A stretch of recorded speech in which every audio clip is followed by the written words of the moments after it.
Welcome to Phone Booth Fighting, everybody. Frank, first off, before we get into fights, before we get into non-fight stuff, before we get into what's going on in our worlds, let's tell them about one particular thing that's going on in our worlds, and that is Freshly.com, the online meal prep service that is feeding myself, Richard Hunter, and feeding that guy over there, Frank Muir, and is going to be happy to feed you too with all natural, always fresh, never frozen ingredients that make up a pre-prepared meal that is shipped right to your door. Cooked by chefs with the help of nutritionists and ready in just 3 minutes or less. No cleanup, no dishes to do. When you're short on time, that's where Freshly.com comes in. And Frank, I know if there is one thing that the Muir family is known for, it is being on the go all the time with a lot of activities and things going on, and that means time is of the essence, and that's where having a freshly prepared meal already done, already arranged can come into play. Absolutely. Convenience is a high priority for, I think, a lot of people, and we're all short on time here on our busy schedules that everybody has here in the U.S., So instead of stopping and getting fast food, which has always been kind of the Achilles heel of mine, Freshly Easy, delivering well-prepared, healthy meals to your door that are quick and easy to make, it's invaluable. Go to Freshly.com, enter the promo code PhoneBooth at checkout, and you're going to get $40 off your first 2 orders. That's 6 meals cooked by Freshly chefs for only $39 on the first order. You're going to enjoy those 6. You're going to want 6 more. You do it again, same thing. Promo code PhoneBooth, and you get another 6 meals for only $39. Freshly.com, enter the promo code PhoneBooth at checkout, and take advantage of a special offer from Freshly.com exclusively for Phone Booth Fighting listeners. Phone Booth Fighting comes to you twice a week via iTunes, Stitcher Radio, SoundCloud, Google Play, or wherever podcasts are available. Do us a favor, look us up on that iTunes page, click on the 5 stars. That keeps us at the top of the iTunes rankings. And if you have a moment, write a favorable line or two. We like to read those favorable reviews on the air and let everybody know what the Phone Booth Fighting listeners are saying. We would appreciate it.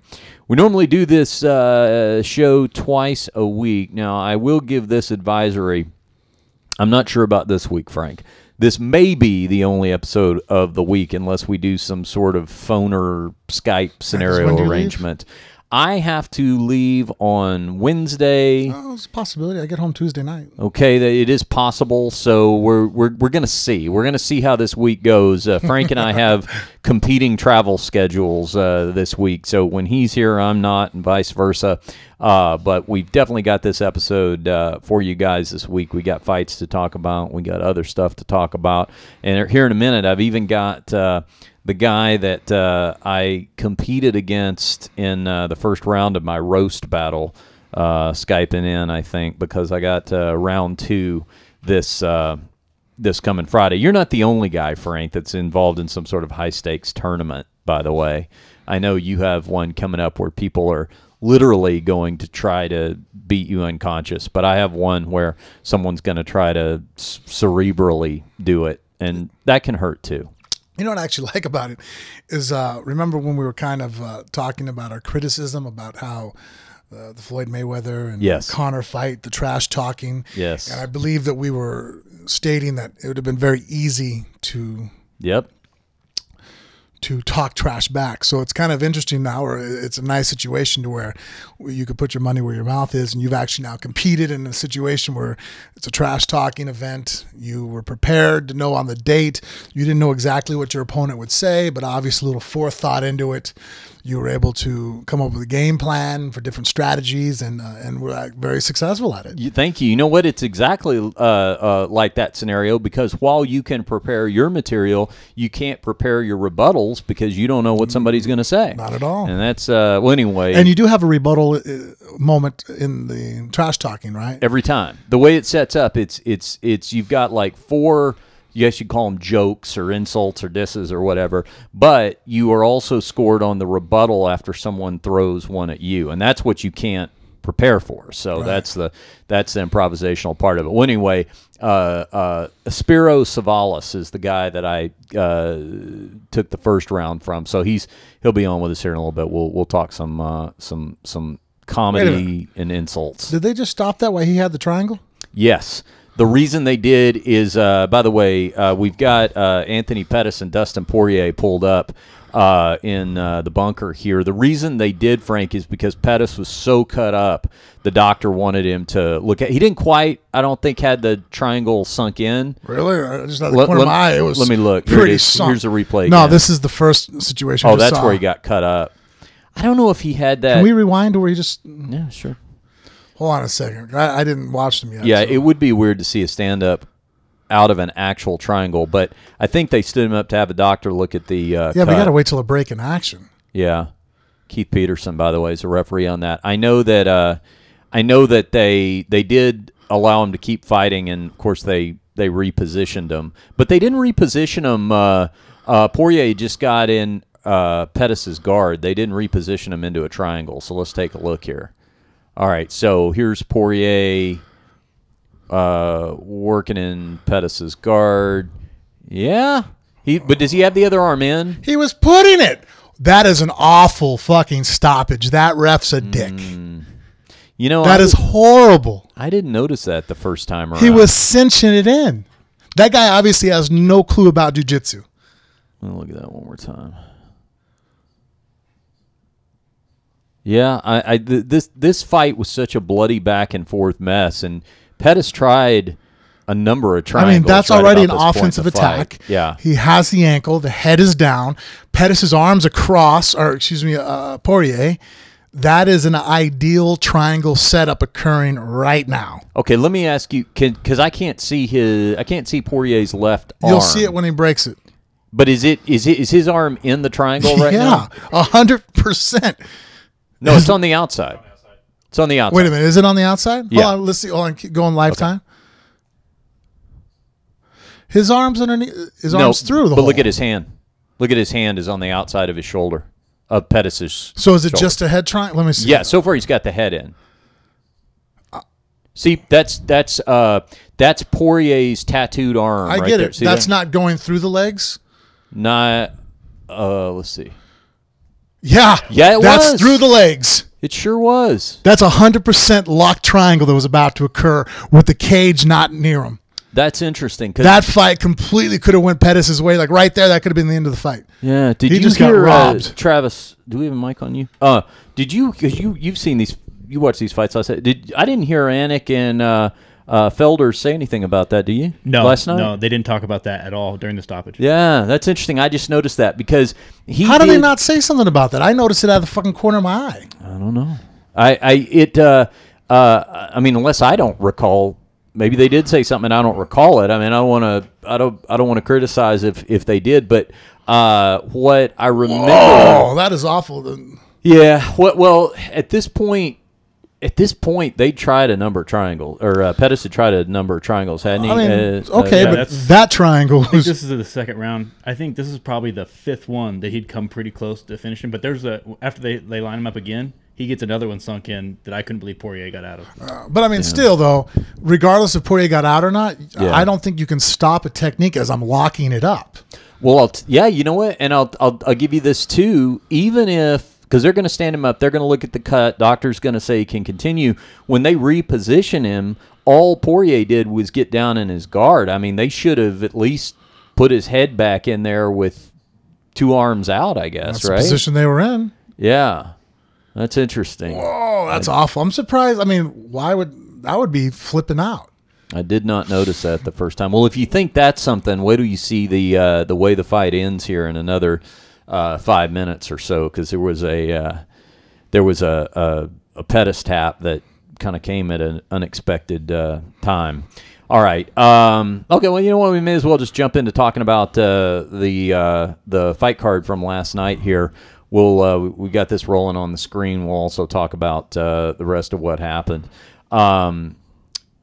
Matt Brown, in what may end up being his retirement fight, he's hedging a little bit on that. He's saying he's gonna consult with the proverbial friends and family before he decides for sure.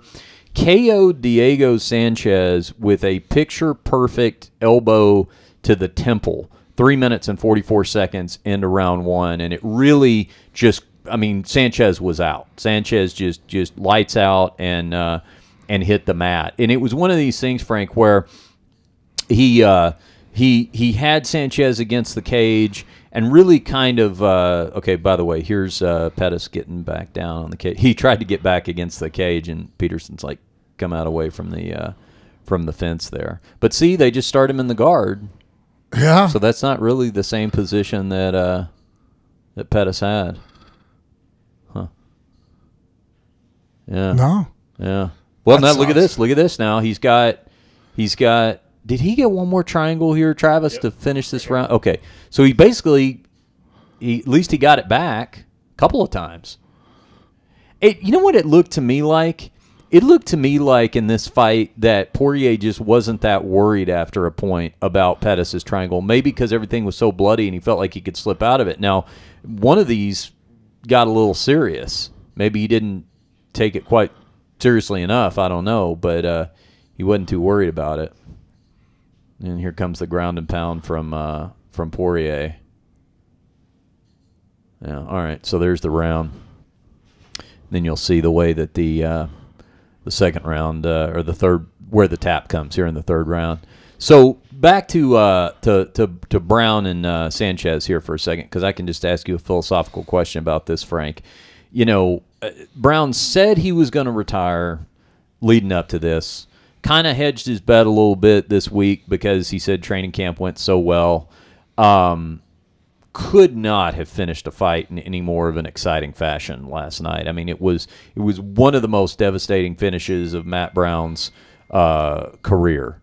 And then he was asked, you know, what about it in the post-fight comments, and he said he's going to have to think about it. What do you think? You think that's one of those deals, Frank, where it's like once you're already kind of got one foot into retirement, or you're at least already starting to seriously consider it and things like that? I mean, you're not going to get a better finish than what you got last night. That's the part that's hard about retiring. You see guys that do that where it's very rare for a guy to retire with success, because it's like, well, I worked hard and I succeeded. Well, I could do it again. It's kind of hard, you know, having that type of foresight to go, look, I came out on top here, but I'm at the end of my career. I think it's difficult, man. I think that the only way people retire is after getting, you know, proven without a doubt in your soul that you just can't compete at that level anymore. Yeah. I think that, you know, you've seen it even like, for example, for a guy to come off of a win and be able to retire, I think it more or less looks like George's last fight at welterweight when he fought Hendricks, where pretty much everybody and their mother thought that George lost. Do you know what I mean? I scored it for GSP by 1 round, but I was in the minority. Oh, really? Yeah. Well, everybody and their mother but Richard.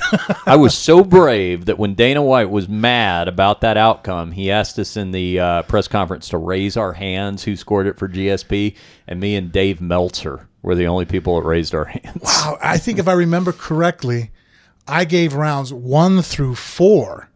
A lot of people had it that way. And then only the 5th round, I thought Hendricks kind of took it off, and, you know, GSP kind of came forward, but it wasn't like it was a devastating turnaround. He just happened to win that round on points. Yeah. But, you know, George's face was beat up afterwards. He was exhausted, you know, and at that point, he was retiring, obviously not indefinitely. We just saw him, beat up Bisping. But I think that's an easier way to retire, where you come out and maybe pull off the win. I think that's kind of the ideal situation where you yourself know that, oh man, I'm just, this was a rough fight. I'm not fighting to what I used to. I don't want, I don't want to, risk, hurting myself, to the point where I can't hang out with, my family in the future, whatever the case may be. But having a win like Matt Brown, where it's a devastating first round knockout and then retiring, That's fucking impossible. I don't see anybody really doing that. It's difficult because you went out there and everything positive. Like you had a good camp, you have a good outcome, and now it's like, okay, now hang it up. You're like, wow, but this feeling feels good. This is why I fought in the first place.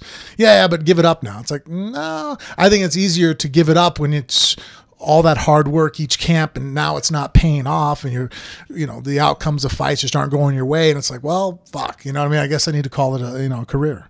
Yeah, and I'll say this for Brown. He did say at one point that for him it's championship or nothing as far as like championship run. So one of the things he's going to factor into his decision is, do I think I have another run at a title shot? If I don't, I'm out. So we'll see what he really thinks about that. I mean, welterweight's a stacked division. Yeah. He is, I think, 38 right now. Not that that's old. But he's not in his 20s. It's a spring buck for heavyweights. Yeah.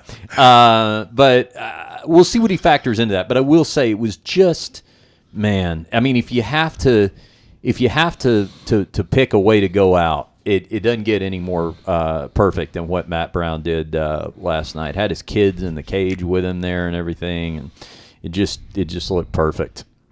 Also, Andre Arlovsky defeated Junior Albini via unanimous decision, 30-27 on two of the cards, 29-28 on the other. I gave all 3 rounds to Arlovsky.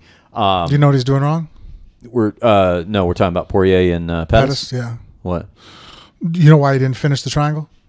Other than it being really bloody and slippery? No. What did he do wrong? Well, he had it cinched up, but then that's enough time to get the squeeze. All he's doing is holding down on the leg and doing downward pressure, which is kind of a crushing choke, and people can panic that way and tap. But if you really want to put a guy's lights out, you have to cut off the carotid arteries on the outside. Right. That's why you see like Drysdale does it better than most I've ever seen. When he throws a triangle and locks it up, he reaches around both his knees and clasps his hand in a long grip, like an S grip. Okay. And then he pinches his knees together. So you're squeezing and forcing out. So your thighs go this way, like a scissors. So rather than just pull the head, which is what a lot of people do. You could pull the head down, and a lot of people, because they feel pressure, they'll tap. Yeah. But really, you know what I mean? Like if you're a decently tough guy, you're not going to go to sleep from that choke. So he does S grip over his, say the way Both my knees are right here, just like this. And then now he'll push his feet towards the lock. Yeah. So that twisting motion causes the thighs to get closer. And then you have the assistance of having downward pressure with your hands and sideways pressure with your grip. Yeah. So you hug your knees and you squeeze your knees together. Yeah. So now the scissor part goes on the side of the neck. Okay. And now the person goes to sleep. I never noticed that. That's the only triangle I've ever tapped to. I mean, I've been put in triangles by people all over the world. Yeah. No one's ever got me to tap because I was going to lose consciousness. Drysdale, if I get stuck in a triangle, I'm fucked. Oh. Like, I mean, it's one of those things like preventive is an ounce of prevention, a pound of cure. I'm gonna try that next time I get somebody in a triangle. So what he's doing, he's holding down, and a lot of people panic. Or the thing that sometimes it sucks about jiu-jitsu is there's kind of like an acknowledgement of good technique. Watch this finishing sequence, by the way, because this is about where it happens. Poirier's got his back and is basically going back and forth with the body scissors on Pettis.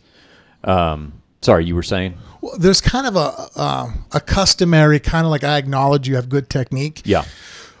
So sometimes when guys get locked in moves, and they're also a good jiu-jitsu player. I'm sorry, I don't mean to. This is it. This is going to be the finish right here. Okay, now watch this. So he's almost got a head and arm here. If he were to pass the side control, Poirier. Now watch when he goes to mount, Pettis taps. What do you think that was? That could have twisted his ribs a little bit. I'm not taking it away from Pettis there, to be honest with you, because he had a figure 4 locked up, and he was changing directions. That's a lot of wrenching on the gut. Yeah. That's actually one of the reasons why you can't actually triangle the body in a collegiate wrestling match or freestyle wrestling match. Why is that? Because of the amount of torque it puts on the floating ribs. Oh, okay. So kids were getting rib injuries. So now they said, okay, if you put the hooks in, you're not allowed to triangle ride the body. That you can't lock up the midsection because of the amount of force that it puts on a person's rib cage. So I mean, he has a legitimate case that does cause ribs to be, you could pull a cartilage. There's a ton of nerves in there. I mean, I'm not saying maybe he didn't tap also because of the amount of pressure he was in, but that is a ton of torque occurring on his rib cage. Yeah, and you're also all twisted up in there too. Yeah, and because see what happens he- is what Poirier does a good job is his right hand posts on the mat. That's what makes right there. Yeah. That's what wins this position. If he hadn't have posted that hand, see now his hips have a post and he can go and drive his hips to the mat. Yeah. What Pettis would have to do is jump this arm over the head so he doesn't get stuck in a head and arm, but then his right leg was essentially going to have to face off with Poirier's left arm, and then he'll create a post, and he's going to try to run into him. And actually, he did it earlier in the fight. Pettis does that a lot, where he'll basically Yep, turn that's in. an awesome escape. I use it all the time. Yeah. When someone goes for the back, if you go and they have it to where the underhook right now, Poirier has an underhook basically from the back. If that one goes north, then you can circle the head and try to post over, because a lot of guys don't let go with their right hand. What most people do from here is because they're looking for that head and arm choke, and the mistake they make is they keep their hands connected. They want to fight for that head and arm. But the problem with keeping your hands connected, not having that post, is that when Pettis would put his right foot now on the mat, scoot his hips away, now he can bridge over the top of you, and you can't fight that bridge. So now you have two opposing forces, and you don't have a post. It'd be like me pushing you and you pushing back at me, and I don't put one foot back. If I put a foot back and you put a foot back, now who's stronger, who goes first? But if both my feet are even and I don't have a post leg essentially, and you drive into me and your leg's posted back, you can be 90 pounds. You're probably going to throw me back. I have no leverage to fight back. Yeah. Yeah.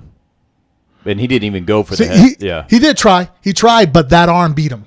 Okay. Yeah. And then the ribs get twisted up. Now that's the thing, but you have to sacrifice the head and arm. Yeah. It's hard to hold that. You can I try to cut people's necks and put my head ear to ear on them Yeah. to try to fight that arm from getting over, and then I'll post my hand. But obviously it's not as good of a hold if you have your hands connected, but you take the chance that if you have your hands connected and that guy bridges, he's going to come on top of you. It's interesting with that S grip. I'm going to remember to for the triangle? to try that. Because the other thing is too, when you talk about like we were talking about body locks a second ago, body triangle. I use that a lot because I guess I have found that for my weight, I have longer legs than a lot of people have, and it works well for me. Some instructors and stuff have said, well, you can do that, but the downside is all you can do at that point is chokes. You know, If we're talking pure jiu-jitsu. yeah. But I like it for like being able to steer people too. No, I wish that I had legs long enough, to do that consistently in the heavyweight division. I mean, I could body triangle check Congo. Yeah. But pretty much anybody else who has a 40 to 42 inch waist, I can't get a good lock of a triangle across the body. Yeah. So I don't really get to use it unless, I'm in the gym working with guys your size, an open class, then I can body triangle. But for MMA, it's the most superior back control that I know of. If you can do that to me, that's like, if you can get that on your opponent, lock it up. Because, you can only choke or beat him up. But it is fucking hard on the defensive side of it to get away from somebody. If they know what they're doing with that body triangle, they can sit there and just set up camp. Well, and I also think too, and this would be like in a real fight. I mean, hopefully you're not going to be this much of a dick if you're just training. But that body triangle itself, I think, can do plenty of discomfort and damage. It's hard to take a deep breath. Yeah, even like what we just saw here with Pettis and Sanchez, and then you add in the strikes, and that's even more devastating. No, and that's just the difference. It's funny that you talk about wrestling and grappling and MMA. Different bodies do different things. Like I can very easily cross body ride and triangle the leg, and that's what I have to do because I can easily wrap my legs behind someone and attack one leg and lock up a hip, then lock up the opposing shoulder, and now I can also power half and choke and sit cross body ride. Okay. Anybody at home that knows how to wrestle will understand that. Yeah. But putting just hooks in scores points for jiu-jitsu, but it's not necessarily the greatest control because, I don't really have your waist. I have your legs. I do. If you belly down, I can stretch you out, but if you roll to your back and I'm on your back, I don't have as much control as I would like in other positions. That body triangle is perfect, I think. Yeah. In fact, I got mad at the fight. I remember watching it was BJ Penn versus John Fitch, and I remember I think it ended up being a draw. Yeah. And one of the issues that I was like, oh, BJ, what'd you do? BJ had the body triangle. I'm like, oh, just hold it. It's a minute left. But then he opened the body triangle to go to hooks because to open up his offense on the back, because then you can switch off for arm bars, triangles. There's all kinds of things now you can attack. But by doing so, Fitch then circled around and was able to finish like the last 30 seconds of the ground and pound, which kind of gave him the draw. Okay. And I was like, Penn, you had the body triangle. Fucking, unless it's a home run shot, we're like, okay, I'm losing. I'm not just going to sit here. Yeah. But if it's a close, you won the round, and at the last minute you lock up the back, just ride it out. All right, we're going to dial up my opponent, my roast battle opponent. We're gonna skip around here just a little bit. We're right in the middle of talking fights. We're going to go back to talking fights, but we're going to produce on the fly here a little bit because we have Travis in the studio, which is nice. Again, that means we can involve the multimedia. It's a little tough for me to do when I'm the one-man band over here. All right, he's Skyping my roast battle opponent right now. We're just going to do all this live on the air. We'll get him pulled up here where you can hear and all that sort of thing. All right, hang on a second. Travis is pulling him up. Is it connecting right now? Is that what we're doing? It's dialing. Okay, oh, it's still dialing. All right, so let me just tell him we're Skyping him now. I also reached out to James Vick, by the way. I haven't heard anything back yet from him, but we need to get him back on, Frank, because did you see he did not turn up in the rankings still? Oh, really? Yeah, he is pissed. He is not happy. James Vick hit him again. He's not considered top 15? I don't know how. Shit, who's the top 15? I mean, lightweight is a deep division. Yeah, but, I mean, I know. So he's going to have a lot to say about that when he comes on with us. I made reference though to while we're connecting with Spiro here. I made reference to Andrei Arlovsky defeating Junior Albini. Arlovsky was a guy, Frank, who was on a 5-fight losing streak, and he said in his post-fight comments, he had not said that. I don't believe leading up to the fight this week, but he had said that if he lost this fight, that was probably going to be it for him. So he had retirement on his mind. At least retirement from the he said he saw us for a second, Travis. Yeah, we're not seeing him though, so I got to find out. Okay, I'll let you work over there for a minute. Go into the settings maybe and see if it needs to be reconfigured.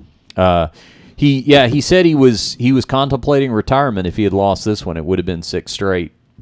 And he looked good last night. I mean, he was, I guess at that point, pretty evenly matched. It was a 12 going against a 13 in the division. A guy, Albini, I say matched, at this point in his career, Albini had only had one fight in the UFC prior. He had knocked out Tim Johnson. But Albini, Albini held his own. I mean, it wasn't like a blowout by any means, but there we go. I hear him. But Arlovsky was going back to his not only to his boxing, but his boxing looked better than it had lately. It looked like he was putting a lot more combos together, and combos where Albini was kind of touching him once, and then. And then getting outworked with the combos and I think he's not.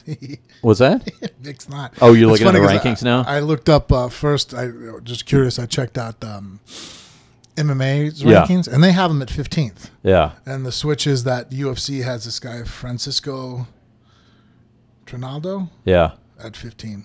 All right, Spiro's up now. Can we hear him? Can you hear us, Spiro? Okay, we need to get him. Right. Go to Skype settings and see if we have. It may be something in the. There we go. I hear him. Hang on. Go back to him. You got us now, Spiro? I can hear you. All right, cool. So let's go full screen on him. Huh? Just click on his. Yeah, there you go. Okay. All right. Okay, Spiro. Welcome to the show. Here's Spiro Siavelis. He was my competition in round 1 of the roast battle. That's Frank over there. Meet Frank. Frank Spiro. Spiro Frank. What's up, man? All right, so I've got we got round 2 of this on this coming Friday night. If anybody's going to be in Las Vegas, come out to LA Comedy Club inside the Stratosphere Hotel and Casino. Free show at midnight, and it's me and I guess at this point it's 4 matchups. So we're down to the, what do they call this in basketball? The Elite 8 or something like that, I think, isn't that right? So Spiro, first of all, Spiro is a comedian here in Las Vegas, a guy, super nice guy. I had not had the pleasure of meeting him prior to this roast, which made it very difficult because you're basically writing to I mean, what a shitty first impression to make on someone. You know, it's like you're gonna say hi to somebody for the first time and then just start insulting them. But all things said, Spiro, and I think Frank can relate to this. You know, Frank stays friendly with a lot of his opponents. Some of them we even have on the show. This is not the first time that 2 former opponents have come on this show together. And, you know, Spiro, if it makes you feel any better. We've actually punched each other. Yeah, I was going to say, Spiro, if it makes you feel any better, the former opponent of Frank's that we had on the show, Frank actually snapped his arm in half. So it's, you know, I mean, you and I walked away from this physically unscathed. At least I did. You're okay, right? Yeah, I'm okay. I cried a little bit afterwards. You know, had some consoling that I had to do, but overall, I'm okay. Well, I tell you what, we'll play a little video of this after we get you off the show here, Spiro. But I thought we had a very competitive round. What did you feel that way as well?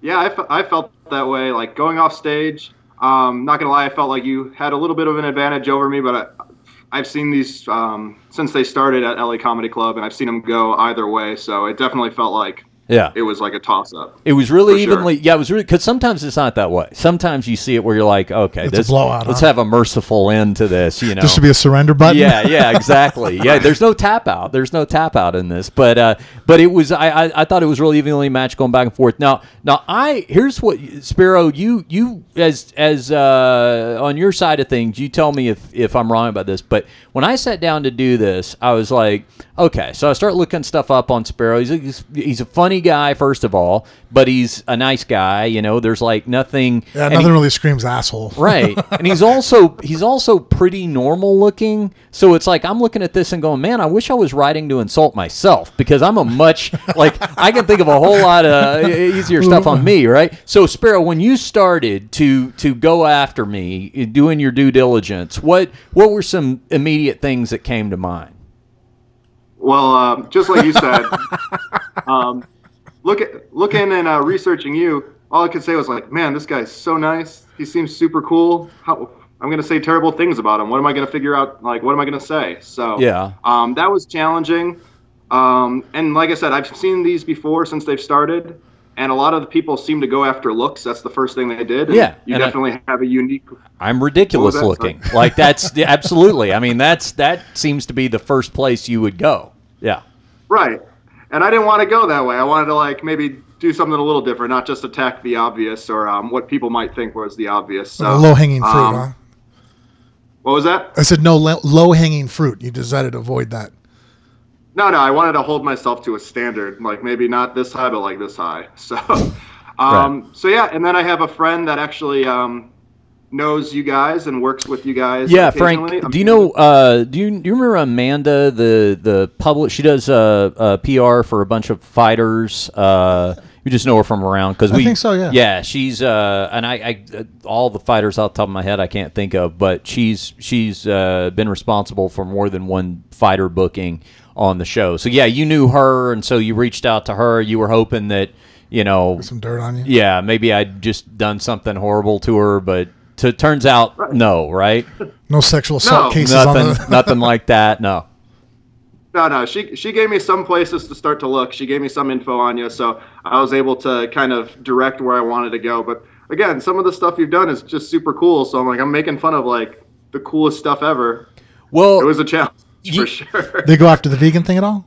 No, he didn't bring that up. Didn't bring that up. We got a limited amount of time. Somebody may though. I mean, there's going to be there's Friday, and then if I win Friday, then there's a couple more rounds. So somebody certainly could bring that up, and I obviously wear that on my sleeve. So somebody could. Now, do you know anything about the guy that I'm competing against on Friday, Spiro? His name is John Gilligan. John Gilligan. He's been around the scene for a while. Okay. I unfortunately never had the pleasure of really dealing with him too much. Yeah. I've heard just around the word on the streets and the Facebooks. He's definitely a Republican. He's very pro. I didn't know this. So perfect. You got a Trump guy. Yeah. You might actually be inspired to actually be me. Yeah, totally. Yes. Fuck this guy. Yeah. He does construction. Okay. He's had a Travis, man after your own heart. So, you know what, by the way, Travis, make a note of that, file that away. I don't know if you know this or not, Spiro. Travis, our producer, is also a construction guy. So this will be good because you can give me all the ways to really hurt the soul of the contractor. Do we know what kind of construction he does? Yeah. Do you know, Spiro, what kind? I do not. Okay. No, I do not. All right, we'll find that out. Well, Okay. at least you know which direction to start doing some research. Yeah. Okay, so what else you got, Spiro? A Republican, construction worker?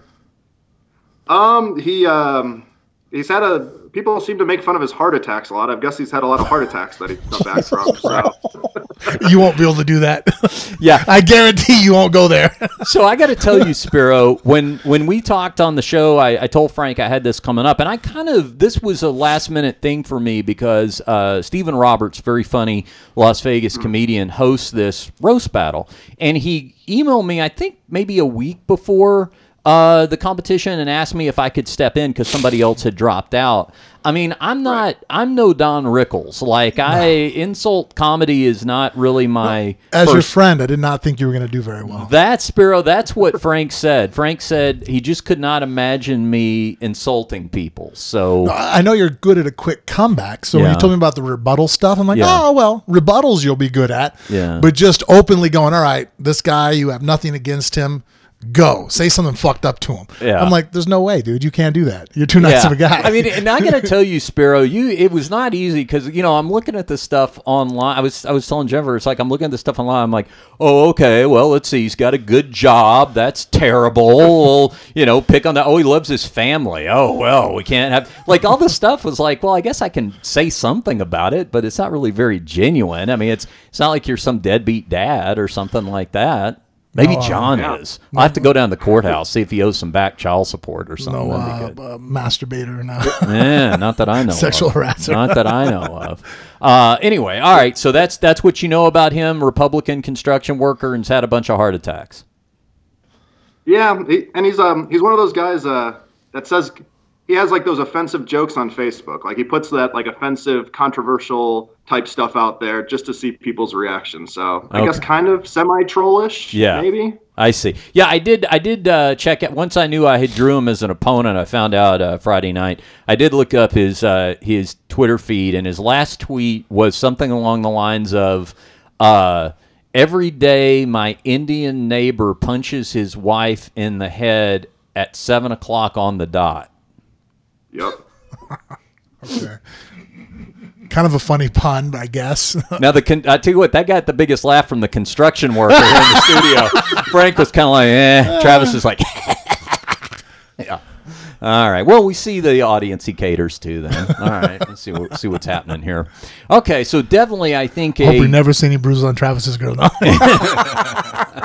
I think we can definitely see like a liberal, intellectual elitist matched up against a blue collar everyman type. Man, I wish I was here. That'd actually be a kind of fun match. I like the way this is shaping up.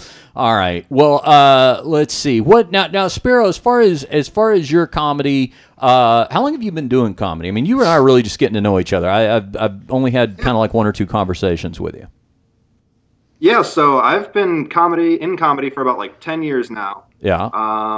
Started stand-up, then I got really involved with improv, and I had some bad experiences with stand-up, so I really focused on improv for a while.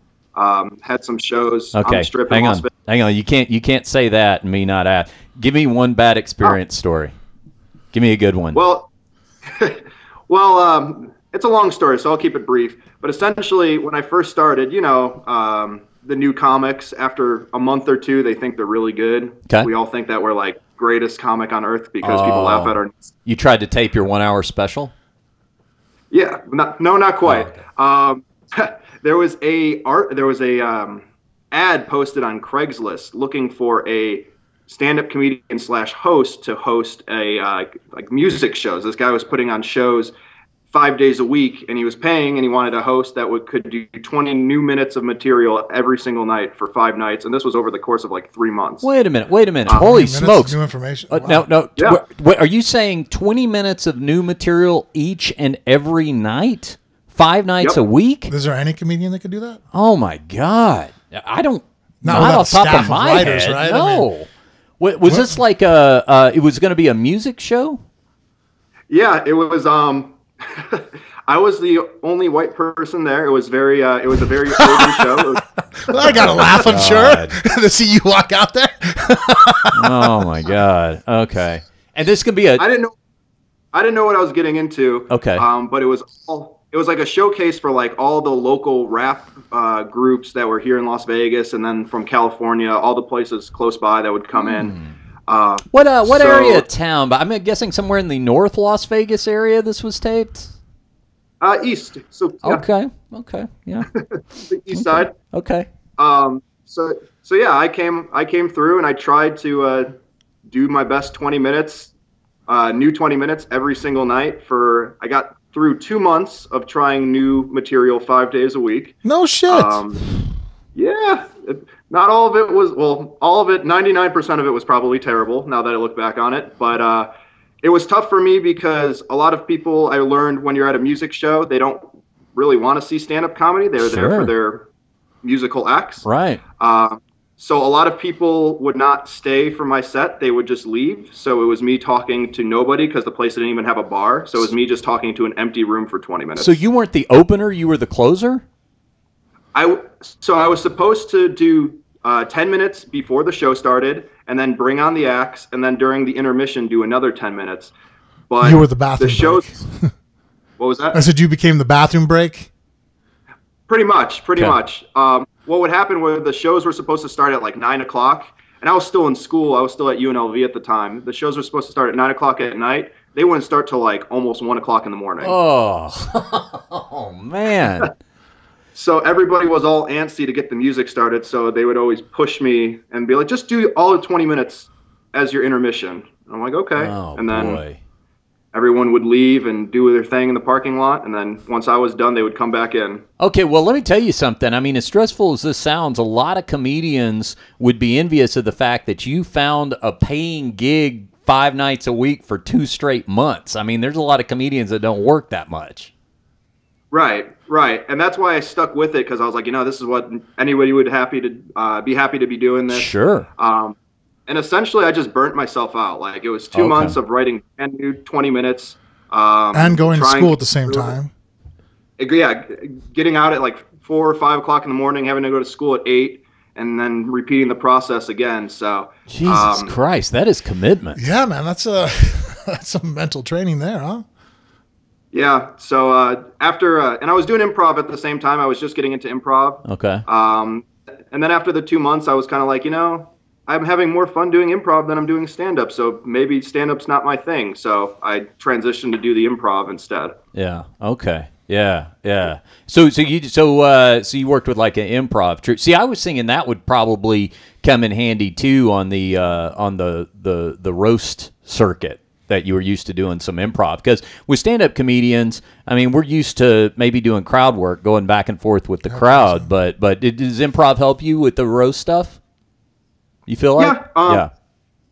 I felt confident when you were like during the rebuttals. I know some people write some stuff down just in case they get like a topic that they know the other comedian's going to talk about. But I was like, I'll use the skills that I've obtained over the years, and hopefully I'll be able to riff off of something he says. So yeah, he did. He had a good rebuttal, because I clocked him with a very timely Mike Dukakis reference, and he immediately pointed out that was before his time, basically, which is smart. Nice. It worked. And I'll tell you something else about Spiro that I really respected was, He didn't use any notes because you can take notes up. Like there's a lot of guys who will just come up with cards and, okay, he just said this to me. Hold on. Let me look through my files. I've got one. And, I mean, I don't know that judges necessarily take points off for that, but I just think it looks more impressive if you're not having to use the note. Were you ready to go to the notes or were you just that dialed in? You're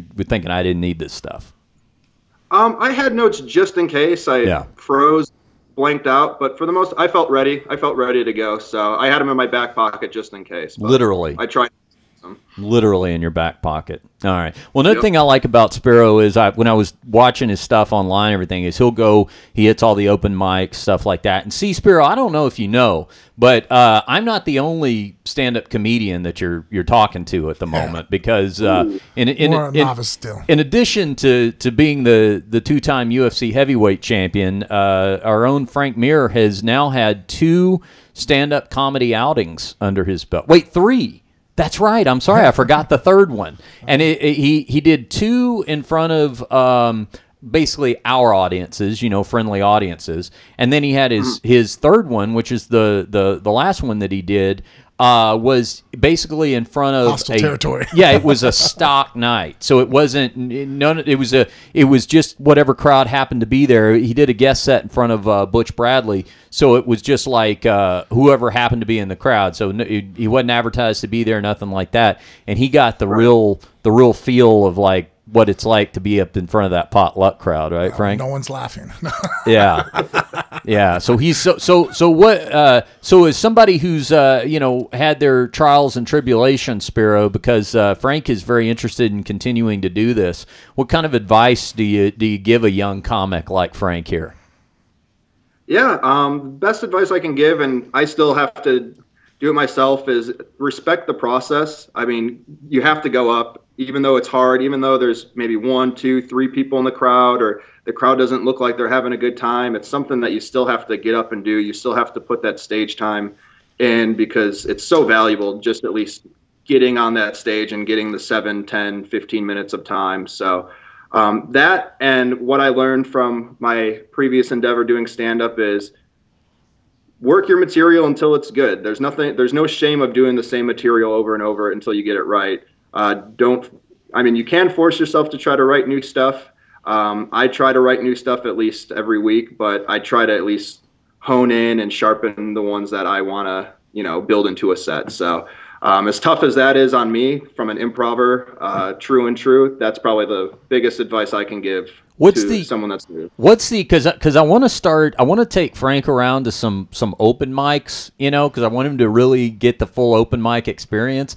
And I'm looking for like the craziest one possible. I noticed one you went to, I don't know how recent it was, but he did one in the back of a pizza parlor, Frank, where they paid you by giving you a piece of pizza, right?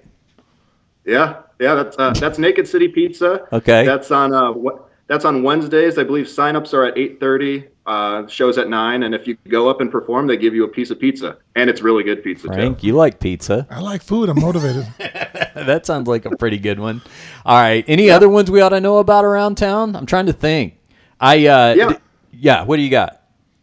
I host a show also on Wednesday at Jackpot Bar. Oh, I didn't know about this. Okay, right on. Yeah, it's Wednesdays at 9 o'clock. It's a really great showroom. If you have the best set of the night, you get $25, and we have a $100 showcase that you win a spot on. So get some cash and all that good stuff. Performance bonuses, Frank. You've won a few of those. You know what that's like. Yeah. And then Sunday, actually a mic that I really love because it actually pulls a really great crowd. It's Boomer's Bar and Grill. It's definitely more of an urban crowd. So, I'm one of the few white people that show up, but it's fun. It's a fun, engaging, exciting crowd. They're there to watch the comedy. They're there to laugh. So it's a cool little open mic to go to for sure. All right. Well, I like going. We'll go to yours. I think we ought to go to Spiro's and support that one. So, okay, will you have a slot for Frank if he shows up out there to do his open mic? Of course, and then Richard, more than welcome as well. Oh, thank you. Okay, well, we'll definitely come as a pair. Tell everybody how they can find you on social media and YouTube and all that kind of stuff, Spiro. Oh, all social media, all YouTube. It's the same thing. It's Spiro in that show. So it's my name, Spiro, Spiro, in that THAT show SHOW. Spiro in that show. All right, yeah, give him a follow, and then are you going to be out there Friday for the next heated round of whatever?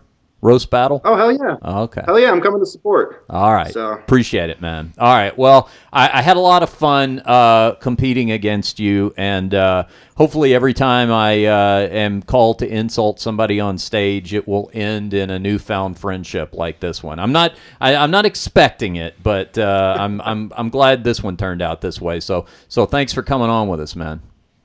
Definitely, guys. Really appreciate the time. All right, I'll see you Friday, okay? There goes Spiro Siavelis. Bye, Spiro. All right. Bye. There he goes. Nice guy, right? Yeah. Yeah, I know. It was like he was a sweet dude. It was like really tough to say terrible things about him. Yeah, I guess it's just like fighting. I always tell people that when people ask you, like, hey, are you mad? It's funny because I think a lot of humans think you have to be angry to go fight somebody, and I'm like, no, it's like a sporting event. It's not like we're trying to kill each other. Yeah. Literally, we're just trying to go out there and get, and perform our best. And I always tell people, like, look, man, I mean, I think the joke I always make is like, if the power were to turn out in the middle of the fight and all of us just left the arena and we walked across the street to the bar and everybody's having beers, who do you think I'd be hanging out with? Who do you think I have most in common with? Who do you think I'd be sharing a beer with? Probably the guy that I was trying to punch in the face 5 minutes before. Like, I probably relate more with him. We both like martial arts. We both like fighting. We both understand the ups and downs of the careers we've chosen. Like, we have more in common with each other than the guy probably sitting in the front row screaming, "Fucking knock him out, man!" You know what I mean? Like, that guy I don't even fucking want to talk to. Also, at that point, awkwardly, you would be the only two people in that bar wearing just your underwear. So, I wear board shorts. I've gotten away from the Valley Tudo stuff. Yeah. Oh, here's you know what? Open up that video clip there, Travis. Let's see if we can get a little bit of this to play. You're probably going to have to maybe right-click on it and blow it up. I'm not sure how that's going to play. But we might be able to get a little bit of the roast stuff in here before we go back to the fight breakdowns. All right, so yeah, play a little bit of this. Here's Spiro and I on stage. Let me play there. In corporate marketing, dude is barely 30 years old and he's already turned himself into a generic white businessman. He is the only comedian you're going to see tonight that's going to hit you up to follow him on LinkedIn. That was good. Thank you. I have really good credentials in case anyone wants to know. So now he comes with his Richard joke. Hunter. What can I say about Richard Hunter? Whenever I look at him, I immediately think of the movie The Crow. I'm not done. I love that movie. I mean, you can see it. He reminds me a lot like Brandon Lee, the actor of The Crow. He looks like an 80s rock star. He's a Southern boy. He likes fighting. The only difference is no one will be sad if he gets shot during a set. That was good. Spiro's the guy who's in need of a makeover. People see me walk on stage, they get ready to rock. People see him walk on stage, they think you're going to pitch him a timeshare. That was an awesome rebuttal. Wow. Thank you. I'll be talking about Aspen and Big Bear next week for anyone who's interested. Richard, he's a... Oh, wait, it's me. That was my rebuttal. Oh, that was your rebuttal, sorry. Spiro has a video blog on YouTube because YouTube doesn't tell you that all their open mic slots are full. And he films it. Oh, that was mean. While he's driving his car, which is really fucking unsafe. But fortunately, all the content is so bland that people lose interest in even driving alongside him. So I think we're safe. Yeah. Richard, let me explain to you what a car is real quick, since you clearly can't afford one. That was nice. A car is something people with jobs have that take them to those jobs. So. You guys are going to have to cut Spiro a break tonight. These jokes have already failed once tonight in front of his HR manager. Richard, actually, he has a dog named Mel, a nice little pit bull. Oh, you can let this play. Go ahead. Yeah. And it's a cool story about Mel. He was actually rescued from Michael Vick in his illegal dog fighting ring. I don't know why that's funny. That's actually really cool. Richard's also been a big advocate on like stopping Michael Vick and making sure he goes to jail and stops playing football because of his terrible deeds. Richard has put more black NFL quarterbacks out of work than kneeling during the national anthem.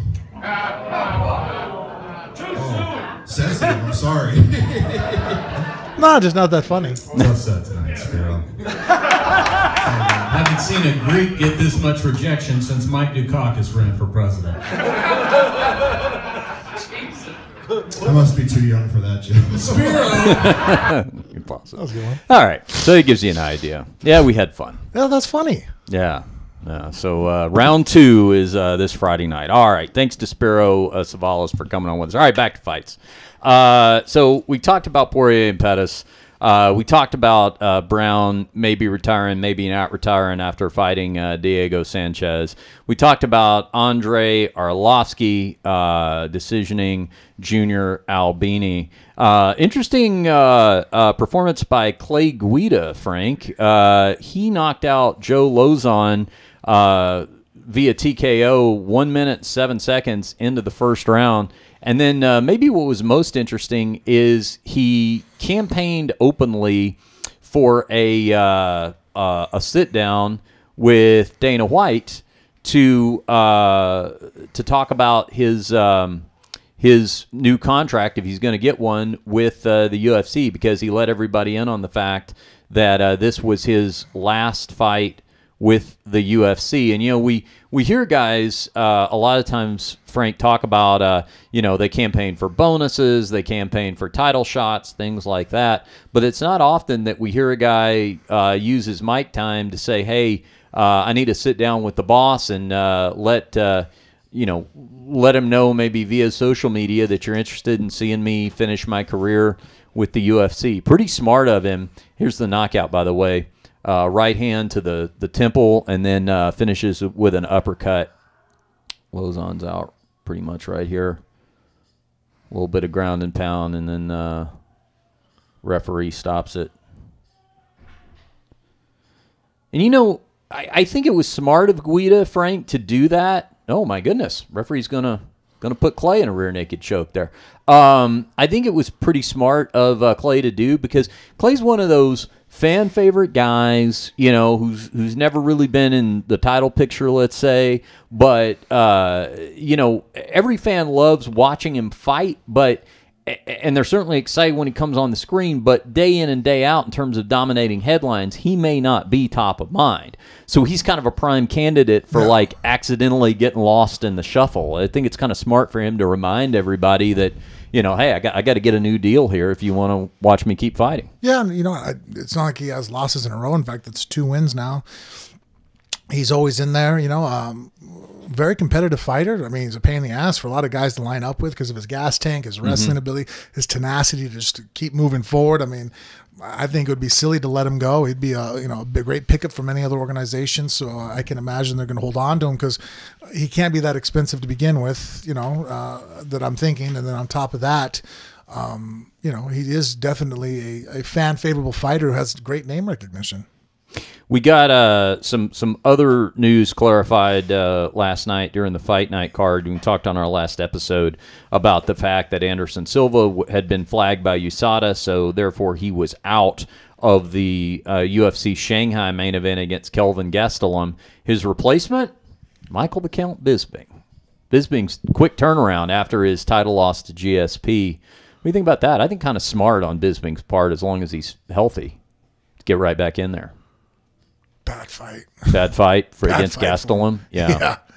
What do you think his thought process? Do you think it's just a matter of he wants to get right back on the horse and, kind of reestablish himself?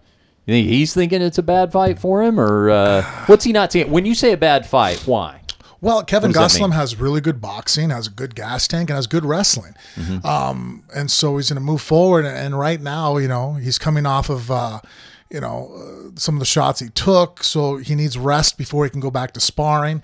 and most likely he's not going to take that rest, so he's not going to allow his brain to to heal properly. There's a lot of time. I mean, he took a shot in the fight that gave him a concussion.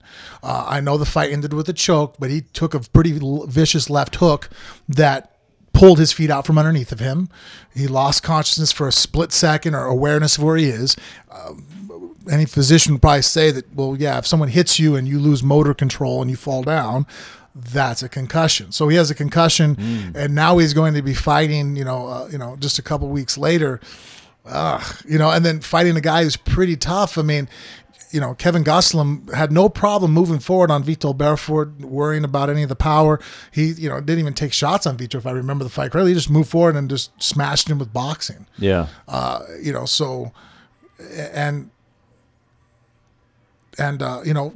the left hook knockout, for the most part throughout his career, he's not known as a knockout puncher. It's not like he has crazy one-punch knockout power. So, I mean, you have a guy, Kevin Gastelum's going to keep moving forward, and just it's not the best matchup for him to come back off of a quick turnaround.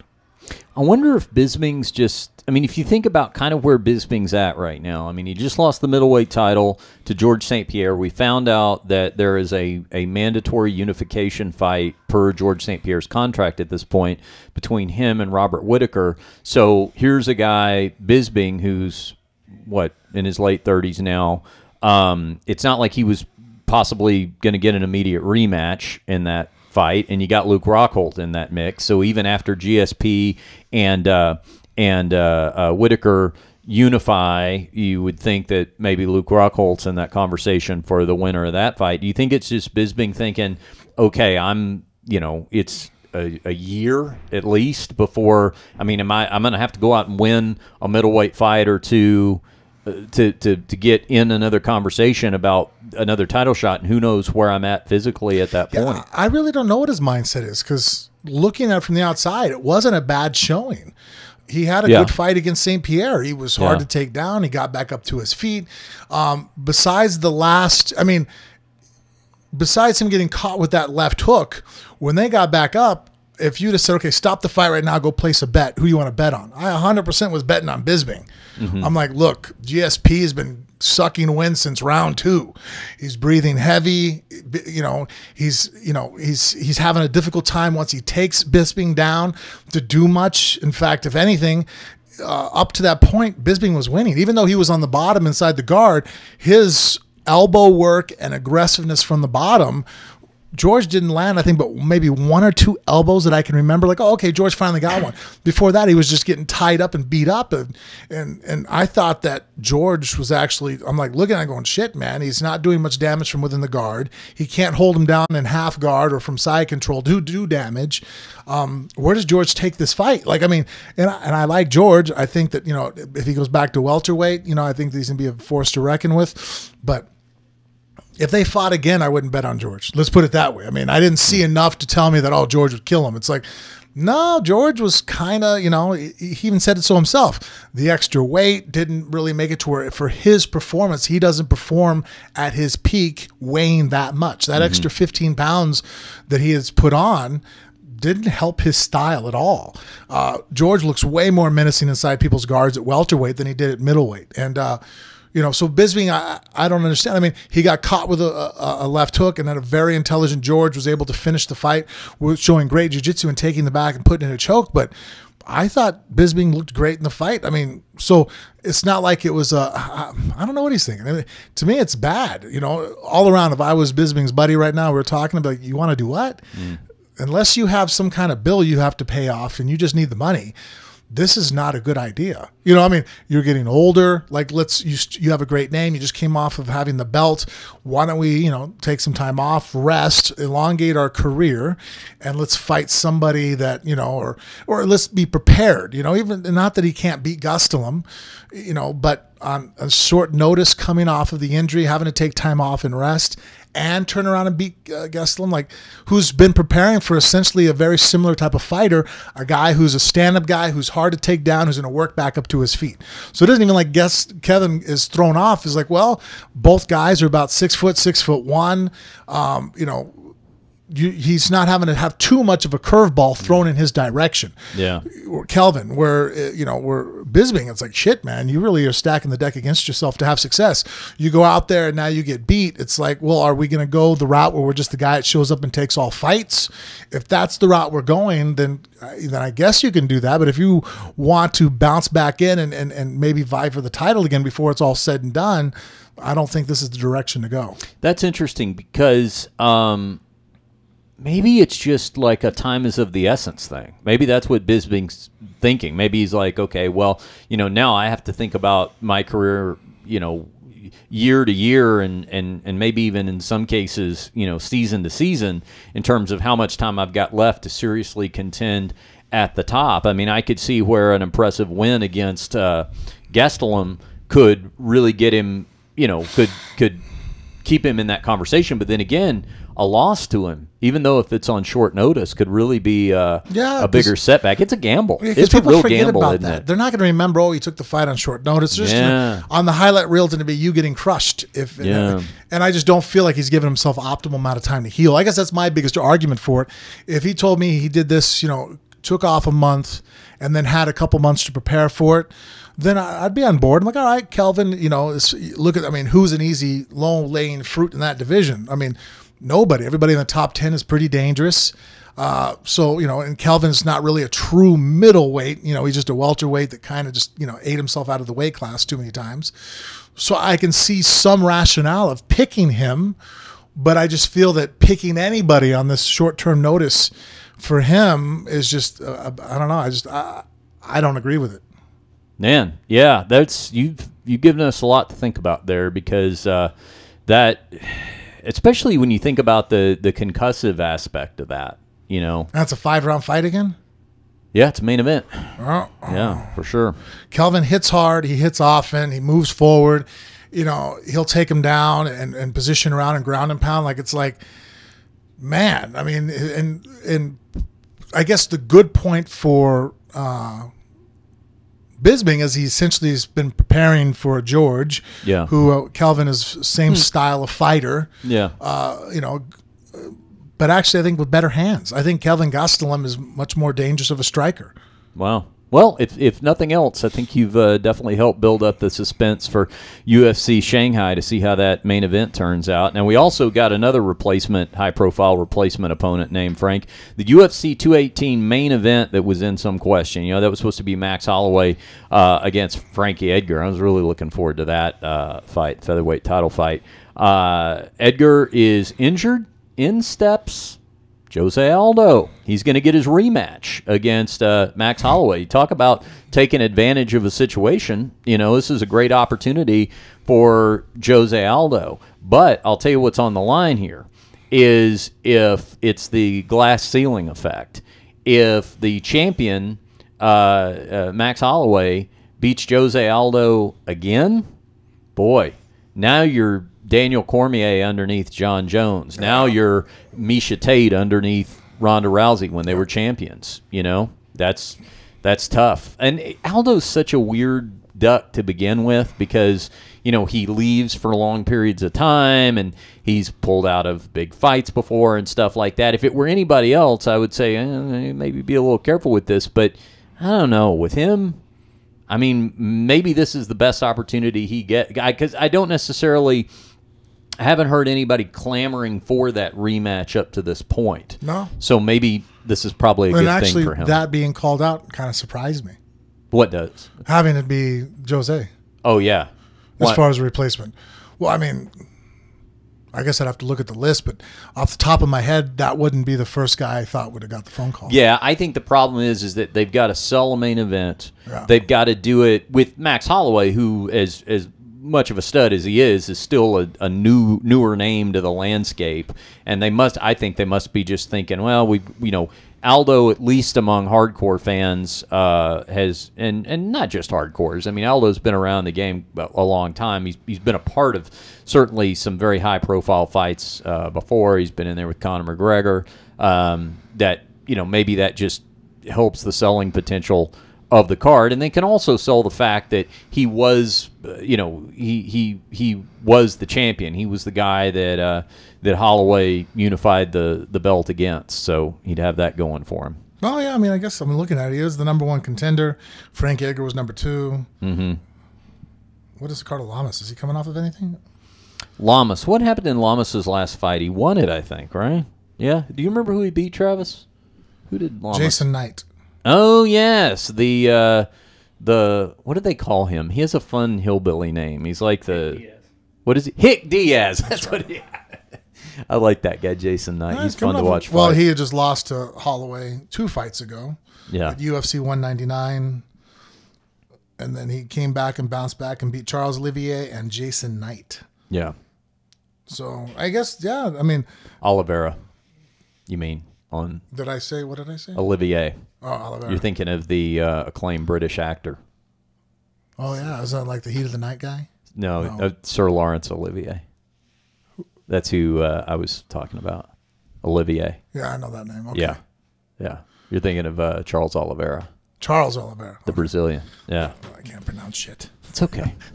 Good thing I'm not in broadcasting or radio. Well, at least the main event is saved there for UFC. Yeah, I mean, if you look at it, 218. that's why I was just glancing at it real fast. Max Holloway, the champ. Jose Aldo, Frankie Edgar, Ricardo Lamas, Cub Swanson, Chan Jung, Brian Ortega, Yair Rodriguez, Jeremy Stevens, and Darren Elkins, Renato Mochiano, Dennis Bermudez. Like, none of those guys are screaming title shot to me. Yeah, especially not to jump in short notice main event. No, Jose Aldo is the best choice. You got to sell a pay-per-view based on the strength of that name. All right. Hey, I want to, by the way, while Travis is pulling up, Travis, if you'll look in the downloads file, I downloaded. Mind if we wrap up in about 10? Yeah, let's do that. I want to get a haircut for the photo shoot. Oh, is that right? Oh, okay. All right. Got to look sharp for I got to look nice for photo shoot. You're doing a Bellator photo shoot. Yeah, this the week, media right? stuff. I mean, all kinds of things. I don't know. Okay. It said like a media thing, so like doing interviews and shit. I didn't know if it was I didn't quite get what it was going on, to be honest with you, but I just know I got to show up and be on camera. So okay, good. Well, I tell you what. It's not my podcast. I'll actually cut my hair and shave. Yeah. Well, let's practice real quick. Let me ask you a couple of media questions. There we go. So, Frank, you're part of this big Bellator 8-man Grand Prix tournament coming up. Who all is involved in the tournament? Well, so far confirmed that I'm aware of is let's see, Fedor Emelianenko. We have Roy Nelson and Matt Mitrione. And it looks like we're going to get a couple light heavyweights to step up to the case. Champion Darth Vader, what's his name? Ryan Bader. Ryan Bader. I guess good thing we're practicing this now. Got King Mo, Quentin Jackson, and then our good friend of the show, Chael Sonnen. That's awesome. Who are you fighting? I don't know yet, to be actually 100% on that. Perfect. I thought I was fighting. Perfect. No, stop. Perfect. Okay. I just wanted to practice those two questions. Open up that 160 folder for me right there. Episode 160. One up. Can I say who I want to fight? No. Enough.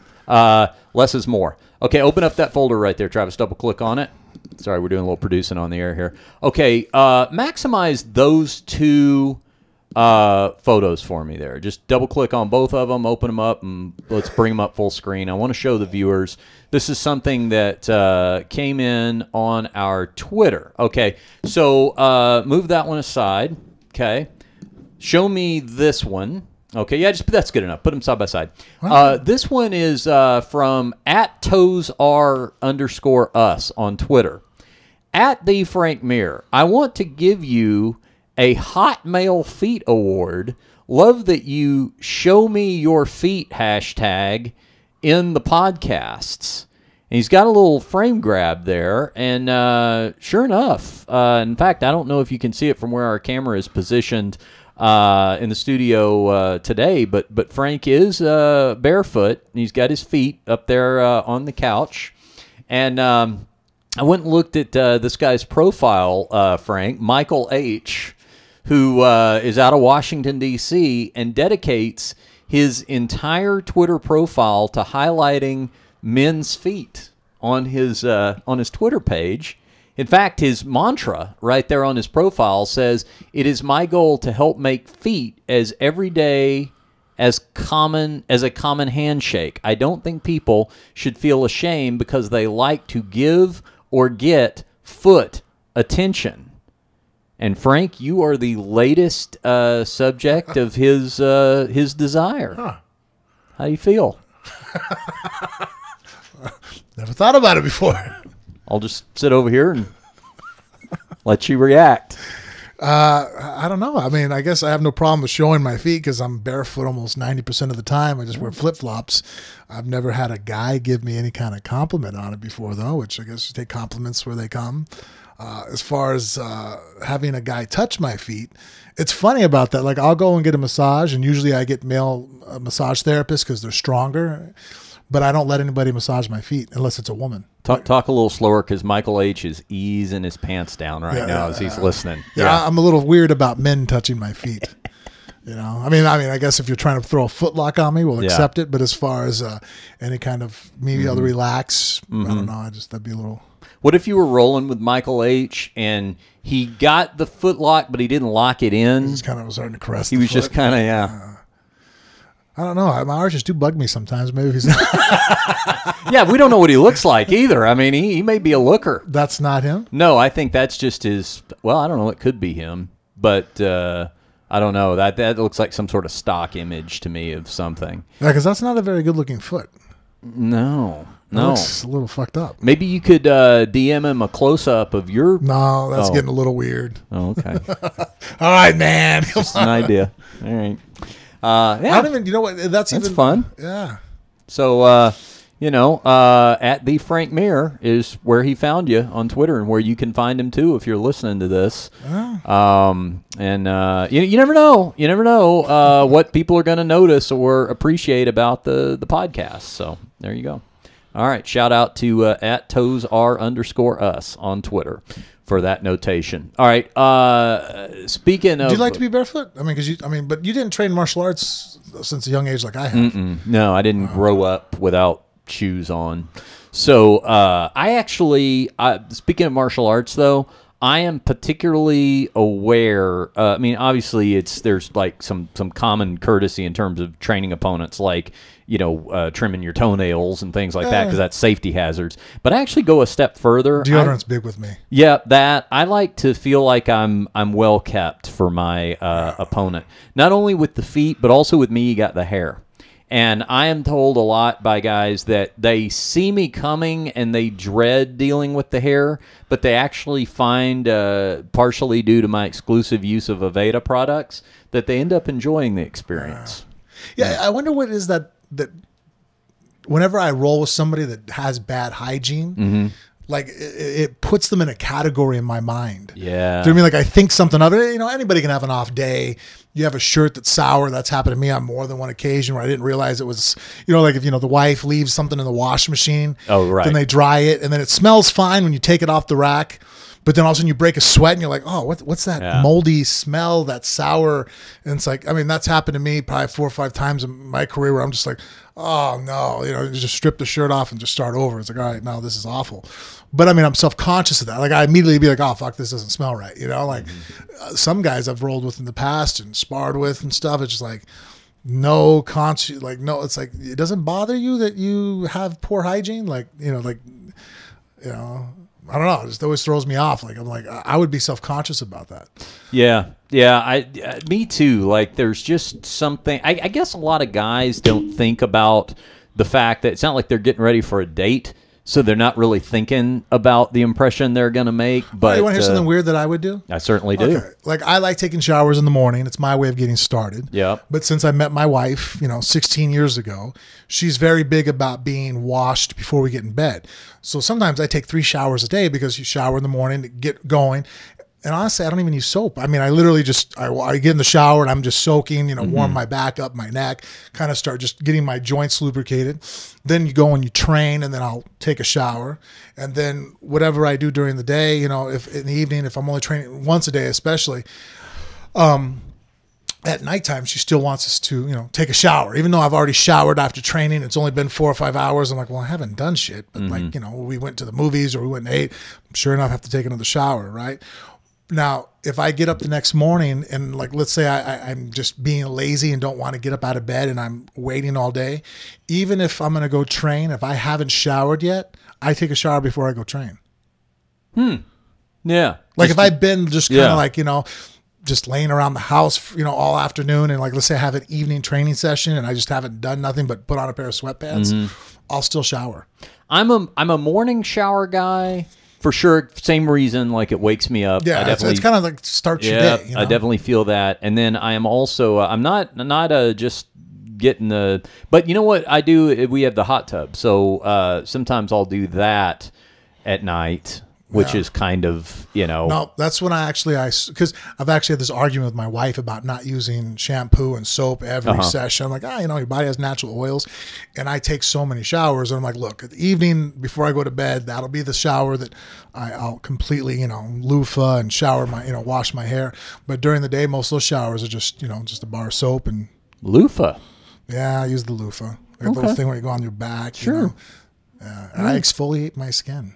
Oh, loofah and exfoliate. Come on, man! You're married to a girl who's or you know your girlfriend Living in sin. Living in sin. Yeah. You're, in my opinion, you live with a woman. Sure. You guys Yeah. are basically married. Yeah.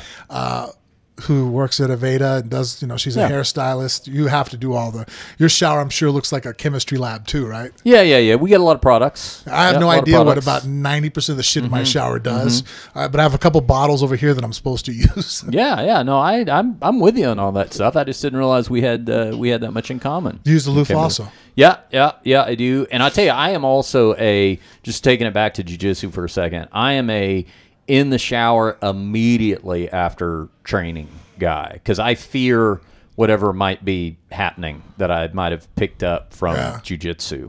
You know, it's weird. I don't freak out like I have to run home and immediately take a shower. Like I'll even stop somewhere if we're going to eat. I change my shirt and stuff and, you know, clothes. But, you know, then as soon as I get home, I'm not going to lay on my furniture because I've done that in the past. When I was younger, I remember Isabella. It was probably one of the last times that I'm like, okay, well, I can't do that anymore. I got done with a really hard session of training. Bella was probably about 3 months old. You know, and I came home and I was like, I just fucking sat on the couch for about an hour, just staring at the wall. I didn't even think I turned the television on. I was just so beat up from training that I just did the zombie stare, you know, the 100 mile, just staring at the wall. And then I got up and went and took a shower and kind of like, you know, got my brain in order.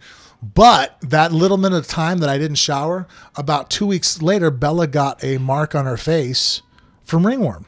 And I didn't even touch her. I just sat on our couch and somehow that fungus there, and then I'm sitting there and I gave my 3-month-old daughter a ringworm, you know, the fungal growth. And I'm like, oh, fuck. So then I've always now, because I have kids, real cautious about once I get off the mat, like I wished all the gyms I train at have showers there, but if not, and I leave, I'll go somewhere. I'm not a fanatic where we got to straight home, but when I walk through the door, I beeline right to the shower. Yeah. Take my clothes off, throw them in the laundry room.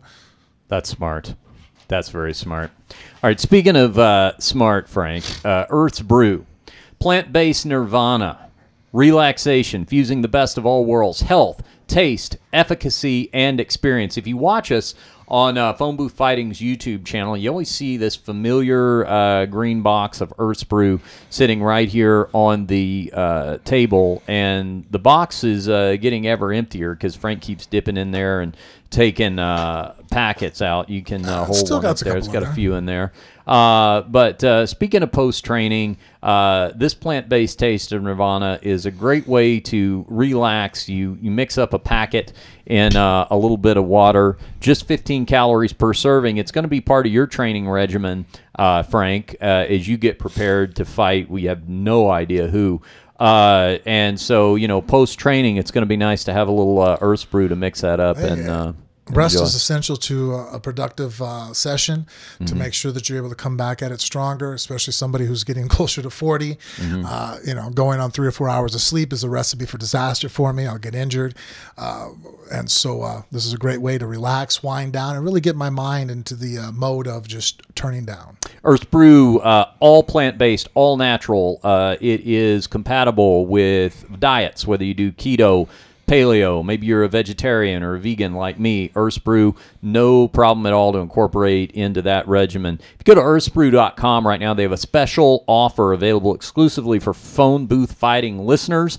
You enter the promo code Phone Booth for 10% off all orders at checkout. That's earthsbrew.com, promo code Phone Booth for 10% off all orders at checkout.